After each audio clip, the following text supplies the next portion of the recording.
Hi, everyone. I'm Ananda, the Galactic Mystic, and this is Navigational Astrology. Let's talk about how to connect with the energy of the North Node in Taurus.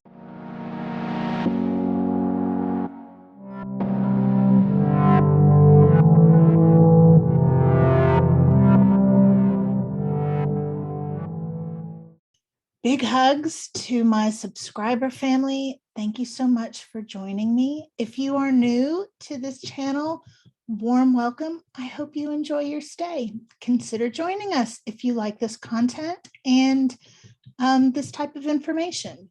On this channel, I talk about astrology, mysticism, folk magic, following the natural cycles of the earth, and navigating the leading edge of consciousness. It's all good stuff.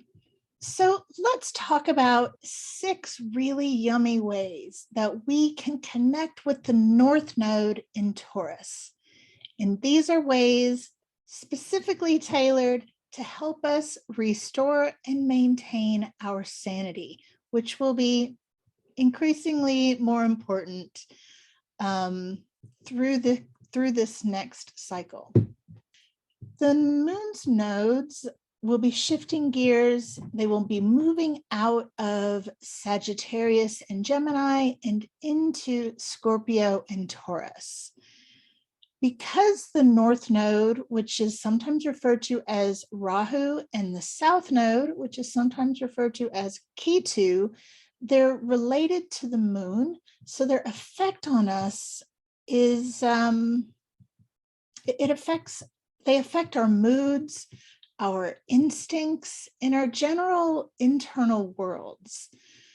In navigational astrology, we use the North Node as our guide. It's kind of like our North Compass point, our point of growth, our leading edge guide. And this is where we want to go for growth, healing, and sanity, especially these days, right? The moon's nodes are sometimes referred to as a dragon, with the North Node, Rahu, being the head of the dragon, and the South Node, Ketu, being the tail of the dragon. And when we think of it in this way, we can see how it's really the North Node. It's the North Node we want to follow. If we follow the South Node, Ketu, the dragon's tail, we will literally be just spinning in circles, right? It's the definition of insanity, doing the same thing over and over again, just spinning in circles. So in this way, we view the South Node as a comfort zone. And oftentimes what folks tend to do is to lean into this energy naturally. It's kind of like our default mode.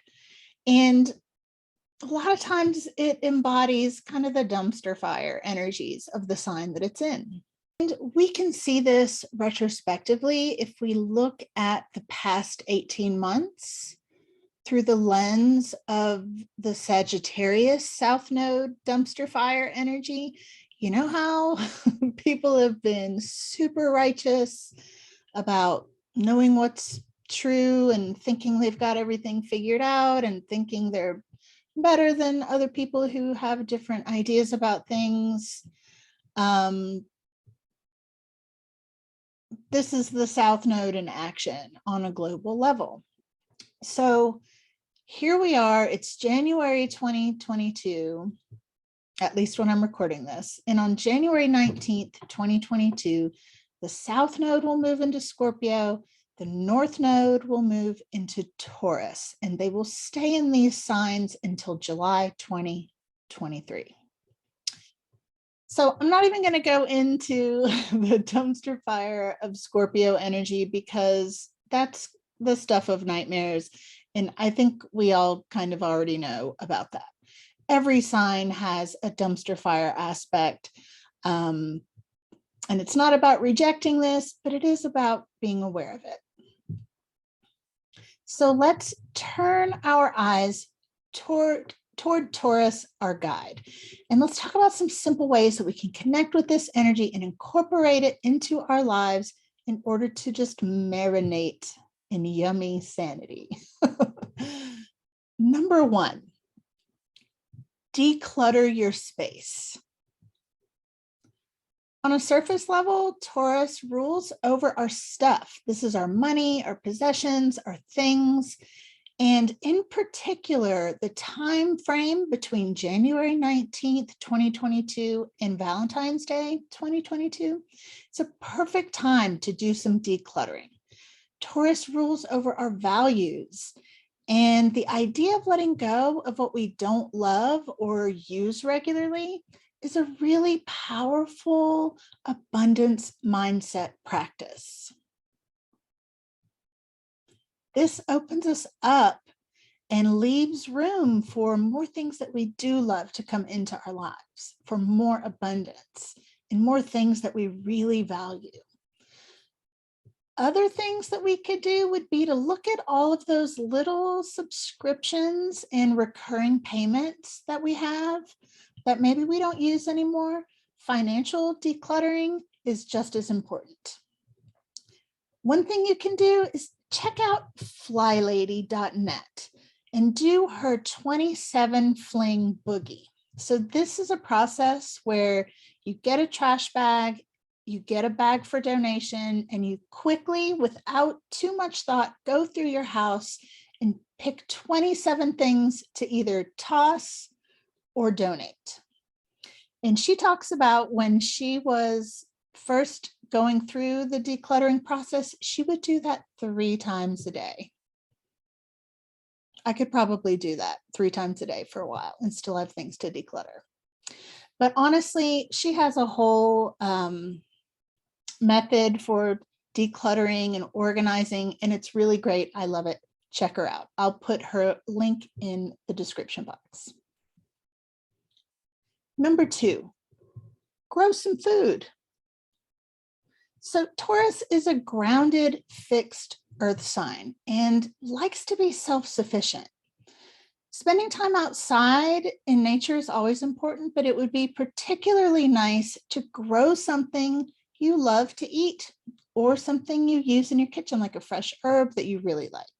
Fresh herbs, spinach, and sprouts are super easy to grow, and anyone can do it in a windowsill.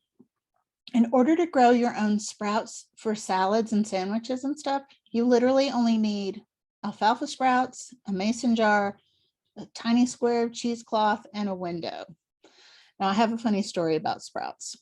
I grew up on alfalfa sprouts in my sandwiches. And when I was in 3rd grade, someone called Child Protective Services on my mother and told them that I was being forced to eat grass sandwiches. She was ahead of her time. Now everyone eats sprouts. Well, not everyone, but everybody at least knows what sprouts are. They know they're not grass. Anyway, number 3, take risks.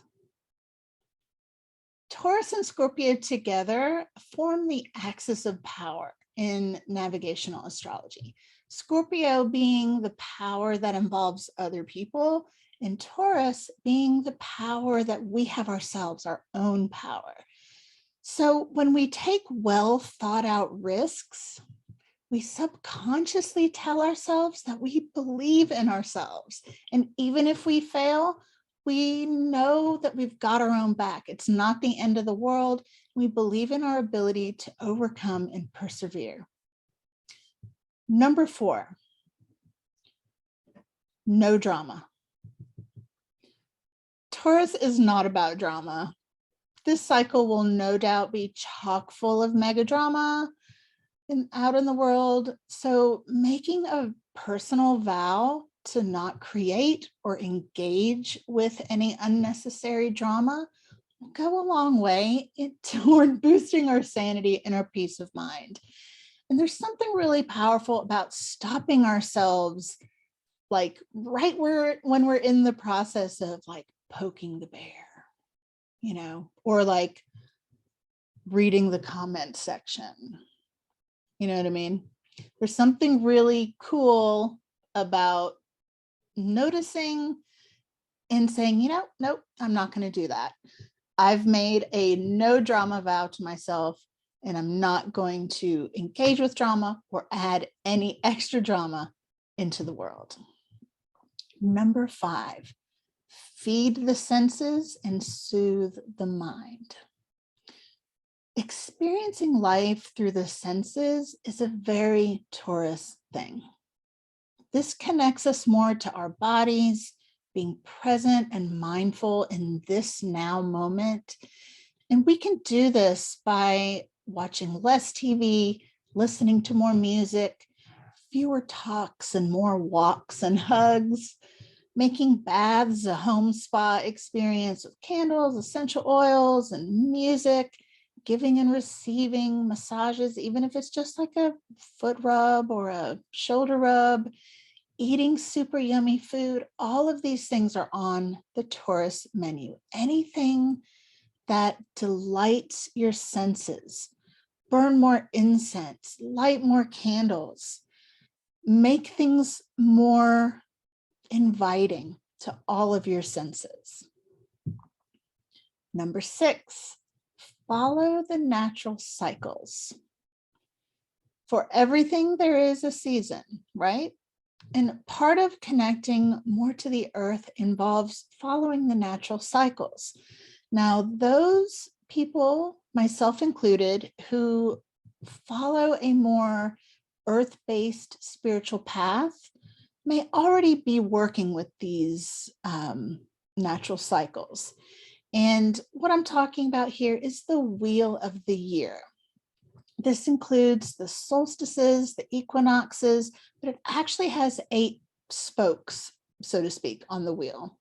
So about every 6 weeks, we have something to celebrate, something to focus on that is part of nature's cycle of life, death, and rebirth. And by doing this, we remember that for everything there is a season, and we remember that we are connected to everything. We've really lost this, probably not you, but in our society in general, this kind of digital screen society where everything's disposable and, you know, plastic toys and everything can just be, you know, replaced in an instant. We've lost our interconnection, our understanding that we are all interconnected and that we are basically animals. We're animals, we're biological beings of the earth. And so to remember this will go a long way to maintain our sanity, to maintain our calm in a world that's probably going to continue going crazy for a little while. And this shift begins at an individual level at this time. I hope you found this information informative and helpful and interesting. And I, for one, am devoted to being sane as best as I can, no matter how crazy the world gets. What are your thoughts? Do you have other ideas? I had a whole lot of, I had many other ideas, but I didn't want to make this video too long. So if you're interested, I might do a part 2. Let me know if you're interested in a part 2. And if you would like to explore the Taurus energy in your own chart, hit me up for a reading. You can visit my website, galacticmystic.com. I will put those details in the description box. And thank you so much for spending this time with me. Thank you for liking and subscribing. I will see you very soon.